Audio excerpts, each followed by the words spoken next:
This show is part of the Head Stuff Podcast Network.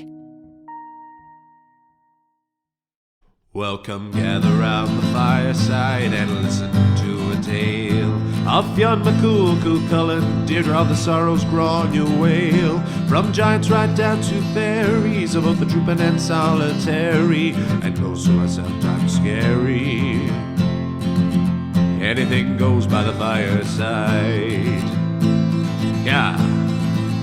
Fireside, the Puka Fireside, the Merrow Fireside. Kings and queens fighting heroes, don't you run from the fun, there's no need to hide. Sit by the fireside.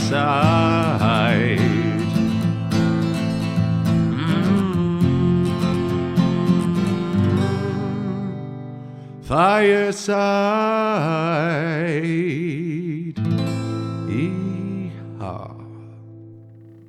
Hello and welcome to Fireside, the Irish storytelling podcast.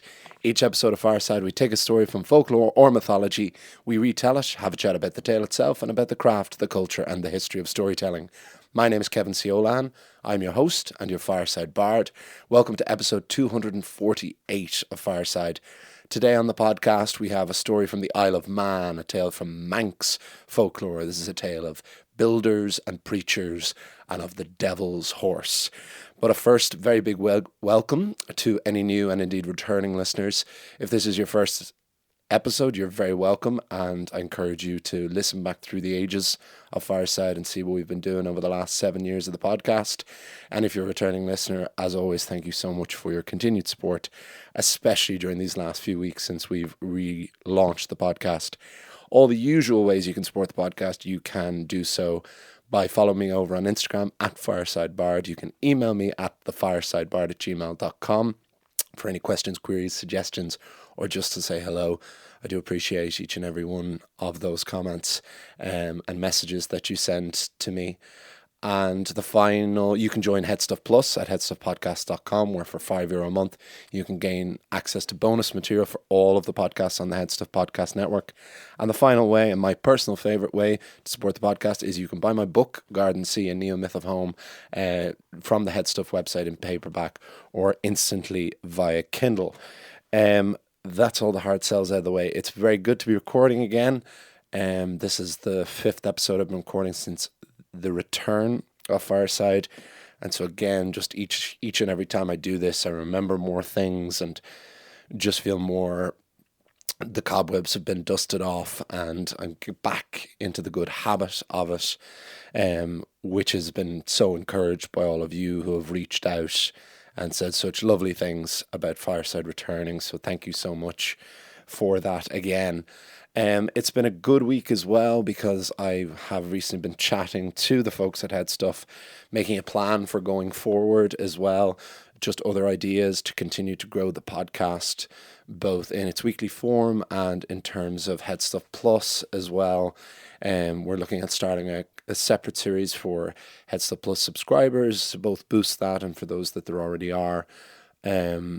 Because this podcast definitely takes a lot of work, as a lot of podcasts do, but particularly, as it's so research and writing based and fully scripted and everything. So we're looking at something that would be different, and also that wouldn't mean that anyone was losing out on anything, because I never wanted to put anything behind a paywall or for anyone to not be able to get the full access to Fireside, especially not in any of the series.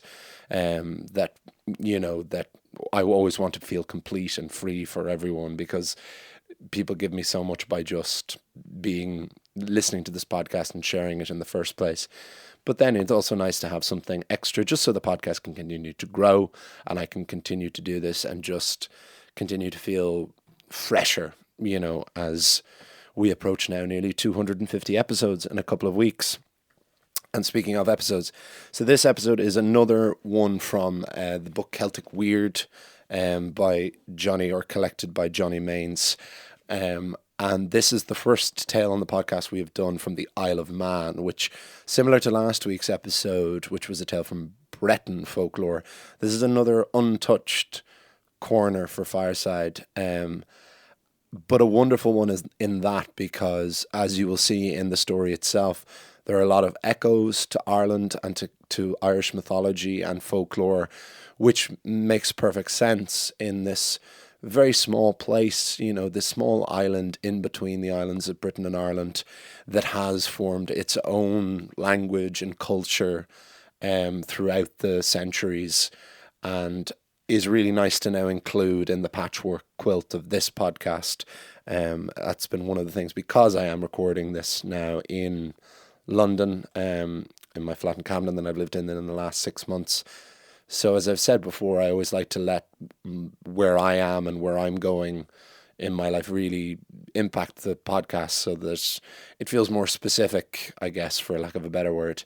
And that has really been the case with discovering this book, not just discovering mostly a new plethora of stories I hadn't heard before, but also to feel like it's something that I can do very specifically in the place that I am. And so we will talk more about the episode afterwards, of course, but to go into as quickly as can, this is the story of the Devil's Horse on Fireside.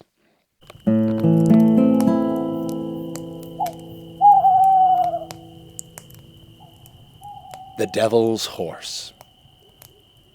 In the Irish Sea, between the lands of Britain and Ireland, lies the Isle of Man. It was said to have been named after the sea god, Manon and Maclear, and was settled by some of the early followers of St. Patrick. From here, the island developed its own language and culture, similar to, but distinct from, the Irish language of Gaeilge, and a culture that was not quite Irish, English, Scottish, Welsh, Cornish, but specifically Manx. And on the north side of the island, it was decided that a church should be built, so that the locals would not have to make the arduous journey to the mainland. A local stonemason named Jochen was hired to oversee construction, and a preacher was brought over from the mainland to consecrate the land and bless the church. A site was found on a hill overlooking the Irish Sea, and construction began in earnest. It was summertime, and even though the island was not renowned for its good weather, the first few weeks of scaffolding and brickwork went by with a grand stretch in the evening and dry ground. If the weather held on, the church would be finished in a few months. But then one night, a vicious thunderstorm hit every coast of the island. And the next day, Jochen arose early to check on the church, and he discovered the walls had collapsed and the scaffolding had shattered. The locals were disappointed, but not disheartened, and the masons resumed construction. A few weeks later, when the walls were rebuilt and all that was left was to put a roof on top, the workers came back one morning and the church had collapsed once more. Only this time, it had not been preceded by a stormy night. The weather had stayed calm and dry, and so of course, the blame fell to Jochen and his labourers. Shoddy workmanship, the locals said, but the workers themselves, along with some of the more superstitious villagers, suspected that something else was at play. It seemed a bad omen for the church to have fallen twice in the span of 2 months. Money was also becoming an issue. This time, not only had the brick and timber fallen, but the rubble had scattered around the site, destroying most of the carts and tools. To rebuild a third time would require more money. So the villagers had now doubled their budget, and still not a brick stood. Now, the north side of the island was rumoured to be of a more generous and giving nature, which naturally bothered the hell out of the Southsiders, who believed themselves every bit, if not more, charitable than the northern folk. So, with a big donation from the south of the island, construction on the church began again. Third time, as they say, is the charm. But the stonemasons and labourers were not so keen to start again. They resented being blamed for the previous collapse, and they knew more than anyone how fortified the walls had been. It would take a lot more than wind and rain to bring them down. But Jochen convinced them all that he would personally supervise the church day and night without rest until it was done. The labourers relented and got back to work. The summer had ended and the winter months approached. So the masons worked harder and faster to finish the church before the frost arrived on the island. And because of this, the third attempt was the fastest and finest building that had ever been constructed. The people would soon have their own brand new house of worship. The English preacher who had been brought over to bless the site had stuck around to help out on the island and see the church completed. He had been visiting a sick local one evening and was heading home well after midnight. If his estimations were correct, he would be walking through the night, arriving home by early morning. On his way, the preacher passed the site of the church. He heard the sound of something beating hard at the walls. It was not a human sound. It was not a human rhythm. It sounded like hooves. The devil's hooves. The preacher feared it was the devil himself. But then he thought, so what if it is the devil? Was that not why I became a preacher? To banish the devil whenever I feel his presence? The preacher went round to inspect the source of the sound and came across a somehow stranger sight. It was a wild, grey horse, bucking and thrashing, and with all its might kicking the walls of the church. The preacher was initially amused at the sight, as it would have taken 20 horses to make a dent in those walls.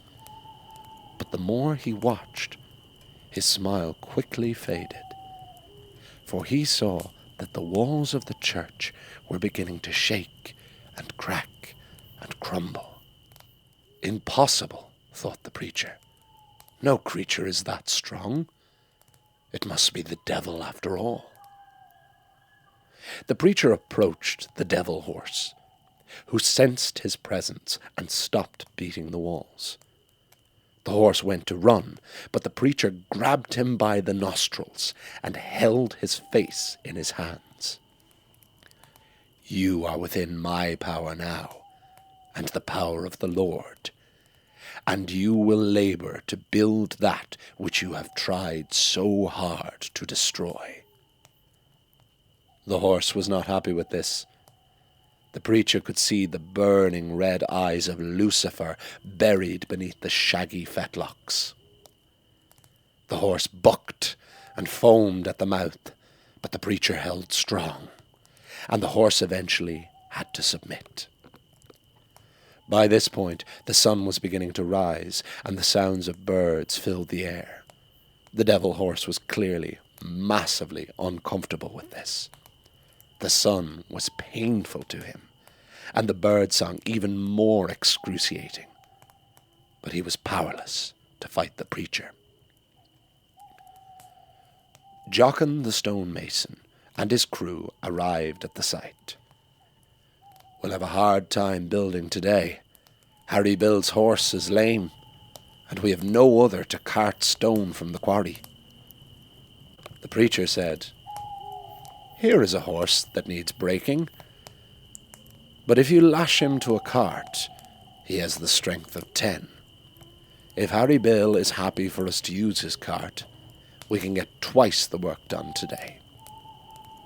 Old Harry Bill was indeed very happy to permit use of his cart, and the preacher personally drove the devil horse to and from the quarry all day. The horse fought every step of the way, but the preacher didn't spare the whip until the devil was docile as the Lamb of God. When the evening approached, The preacher became weak with hunger and tiredness. He realised he had not eaten in 2 days. So he drove the horse back to Harry Bill's and told the old farmer, "Keep an eye on this horse. Don't let him out of your sight. I need to eat something and lie down for a while." "Will I give him something to eat?" asked Harry. "Not a thing," scolded the preacher. "Do not go near this beast until I have returned. This horse has the devil in him." And the preacher retired for the evening. Old Harry Bill became fascinated by the wild grey stallion. He naturally assumed that the preacher was being metaphorical when he said that the devil was in the horse. Harry couldn't believe that here was a beast that hadn't eaten or drank all day and had done twice the work of any other horse and still had more strength than any he had seen. "I've a mind to get that preacher to sell me this fine creature." But as the evening wore on, a thirst came over Harry Bill. So he saw no harm in driving the horse to the local pub. The preacher was not wrong, he thought. The horse was disobedient and seemed to be in constant pain and struggle, but a gentle lash or two seemed to calm him.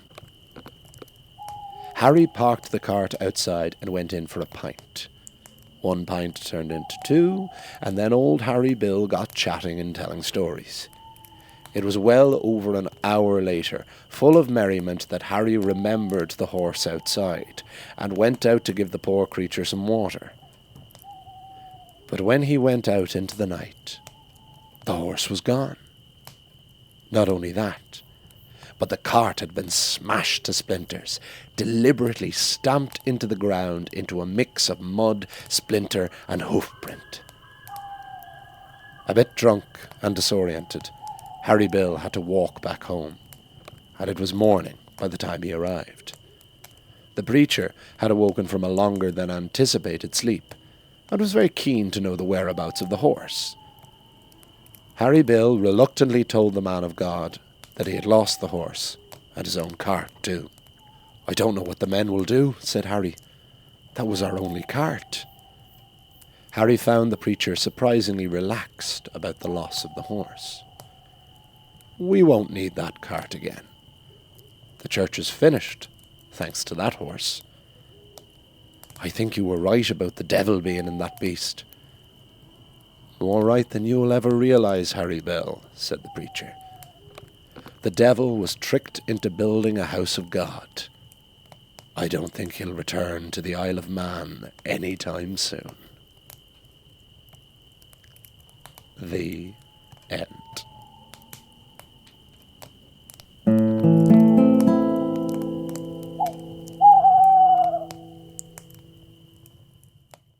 And that is the tale of the devil horse on Fireside. And I hope you all enjoyed it. Yeah, a nice, quite a simple story here versus some of the more, not necessarily complex, but denser stories that we've had in the last couple of weeks. Particularly, last ones with the werewolves on the other side, which was, there was a lot of lore to unpack there between the werewolves and the wolfmen and the men wolves, and a lot of different elements at play. But this story has like a really simple focus and a really small cast of characters, and both are good. I like exploring. I like how the imagination is driven wild by these big concepts, and some of these stories, like last week's ones, take a lot of figuring out, and especially when they're older tales that sometimes depend on, a lot of these coming from like around the Victorian era, and sometimes that depend on local knowledge. I remember with, for example, in one of the later Stoker tales, which were written, in the late 1880s, I believe, there was the concept of finding a baby in parsley, which turns out was like a commonly held belief in the way I rationalize it was like we would have Cabbage Patch Kid dolls now. That was a real thing or this real rumor and superstition. And so I love unpacking those things and sifting through them and finding my own through line. But then naturally as well, it is really nice when you stumble across a tale that has this real simple focus and is more like a pub anecdote, which is the kind of story I love as well. So it's really nice to have that balance, and this was naturally quite tightly packed as well. So this was one of those tales that you only needed to read a couple of times and then just kind of let your own imagination and your own version come through it. So it's nice to visualize as well this, this very, very small, I mean, Ireland is a very, very small island, but the Isle of Man being a smaller one still. And really nice that it immediately is rooted to and connected to Ireland with this supposed connection with Manon and Maclear, who is a name, that was so prominent in the very early days of Fireside and hasn't had a story featured him since. And I do miss him. We must return to him soon. And that it was settled by the early Christian monks and those early followers of St. Patrick. And I did a bit of research. I found some videos on the Manx language and of life on the Isle of Man. One of my favourites was an episode of Britain's toughest pubs, I believe it was. And it was, I'm not saying this is a representative of the entire island, but it was a bunch of like an older generation talking about how the Manx people, they don't like the English, they don't like the Irish, they just like the Manx. And which, is a statement you can understand from a show called Britain's Toughest Pubs. But it was nice to get a window into a place, that I have not been. At least I don't think so, unless I went when I was very young. But I'm almost certain that I haven't. And so to kind of get a little window in there into how it's different. And with the language, I think I was saying this on a previous one, in last week's when we were talking about Breton. When I watched the Manx language being spoken, I could understand a lot of it. I could hear the similarities. And even the name Jochan of the character of the stonemason in this story has that kind of guttural back sound that Irish would have in words like Lachlan and is, as it turns out, like a very traditional Irish or Manx name, and I think it comes from more like the Scottish like McEwen, and the Jochan is kind of the son of version of that. It's similar to the O in Irish and the Mac in Scottish. So that was it's really nice when you discover those similarities that have just evolved separately and independently over the centuries, like in the last 1,500 to 2,000 years. And of course as well, there's been a lot of Christianity in the recent stories, which I guess there has always been. I've long talked about how most of the Irish myths were only written down by Christian monks, and there has always been this Christian slant, which I've tried to sift through and to try and present the stories just as they are and what they intended to be, rather than the Christian allegory or that is put on them, or as ways to rationalize the existence of these and demote these gods and immortals into heroes, so that they could exist in tandem with a pagan people who are being converted to monotheism. The best example I can think of for that being, of course, like how Oisin, son of Fionn McCool, after his travels in Tir na Nog, is supposed to have been blessed by St. Patrick and converted to Christianity on his deathbed, which I rejected when I did that. I still included Patrick, but that's the most amazing. It's like a Hollywood producer saying, "Oh no, you have to." People, the audience will expect St. Patrick, so you need to put him in there. The idea that this story definitely existed, although Tir na Nog is, or less so Tir na Nog, but certainly like Children of Lear, which again has a very Christian slant to it. That has been more recently discovered. I discovered from Mark Williams, author of Ireland's Immortals, that is like a neo-myth that Children of Lear probably didn't exist before the 12th to 13th century. So that would have been very, very much in a Christian world. But with that said, And with the last few stories, last week particularly, you know, with the young boy Gabriel being like best friends with the priest, and the priest saving him from his werewolf form towards the end. The idea of priests as characters is naturally very, very present in folklore, and I would never necessarily shy away from that either, because they're going to be very present, because these are stories about the otherworldly, and anything that was otherworldly or superstitious, or anything outside the dogma of religion, you know, it could just all be lumped in as the work of the devil, you know. So to one person it's the work of the fairies, and to another it's the work of the devil. So this exact same story could have still been the story of the fairy horse. You know, the church could have been built on a fairy ring, and could have been the exact same, but it still would have been a priest, most likely to fend off, because because fairies also do not like priests any more than a devil's horse does. But there's something really nice, really cool about of all the potential animals to be possessed by the devil, something about a horse. The first thing naturally being that they're hooved. I loved that, and that they have this immense strength, and that they can be broken and tamed, but they remain this really, really colossal beast that has it is called horsepower for a reason. And I loved this idea, because I haven't ridden many horses in my time. I've only been on horses about 3 or 4 times during the many times I've claimed to be able to ride horses on my acting CV. I usually had to try and get on a horse as quickly as possible. But anytime I have been around them, I'm always kind of astonished by that. And I remember when the first time I was AV checked for an audition for something. They didn't tell me if it was a TV show or film, and I didn't get any details from it. But it specifically said that I had to canter on a horse. And I was probably 22. I had at this point never been on a horse in my life, but had on my CV that I had basic horse riding, which we were all just told to do.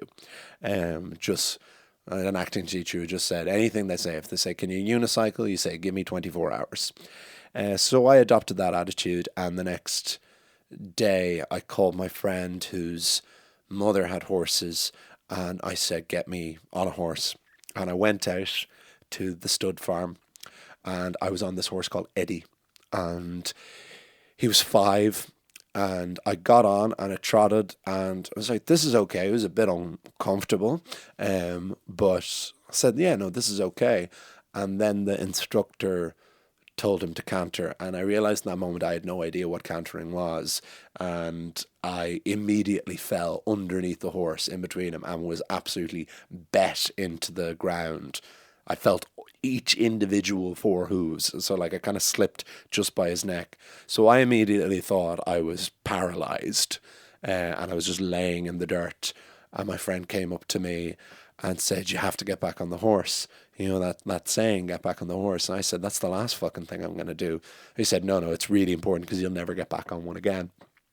And I did, but then when we went back in to his mother, who had the horses, he said, "Kevin fell off Eddie." And she said, "Eddie?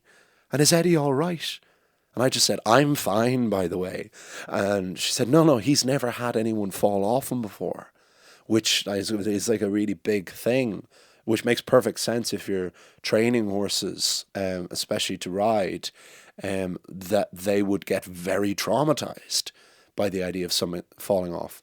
So that, of course, that little story is seems a bit tangential, but that's definitely, I could really see that when you see the unpredictability in taming any wild animal, that especially one that has this tremendous amount of power and this kind of unknowable and intelligence and this unknowable quality to them, that I'm sure, because like all of these folktales definitely are rooted in something, and in the way that like a lot of mental illness and disabilities would have been considered, you know, you're a changeling or you're some member of the fairy race. These folk beliefs all were rooted in something, like all mythology is. And it's like, why does it rain? You know, what is thunder? What is the sun? Everything's always been like that. And it's amazing that these sometimes thousands and thousands year old, like very primitive pagan explanations for these things have still permeated through like centuries of oral tradition, that was eventually written down and we still draw on now. Like this clearly was based on maybe a time where, especially raising horses on like a really small island, a time where like horse breeding would have been very different to as it is now. It would have been so much better in so many ways, because it would have had this much closer relationship where it wasn't this massive division between nature and us. We were nature and we are nature now. We don't view ourselves as that. But then you also wonder about whether that more pagan like connection to an animal would make you think there was something else going on, that there was a kind of enchantment in place. And I'm glad there was, because this is a story that I really liked, and I hope you did too. Next week on the podcast we have, we have a tale next week, a Scottish tale called McPhee's Black Dog, which is a tale from the Hebrides, so other little islands off the coast of Scotland this time. And it's another tale of mermaids. So it's great to be going from werewolves to devil's horses to mermaids next week. So again, all the usual ways you can support. You can follow me over on Instagram at Fireside Bard. You can email me at thefiresideBard@gmail.com. You can buy my book, Garden Sea, A Neo-Myth of Home. I will see you all. You'll hear me all next time. And remember, wherever you are and wherever you go, you can always join me by the fireside. This show is part of the Head Stuff Podcast Network, a hub for the creative and the curious. Shows are produced in association with Head Stuff and the Podcast Studios Dublin. Find out more or become a member at headstuffpodcasts.com.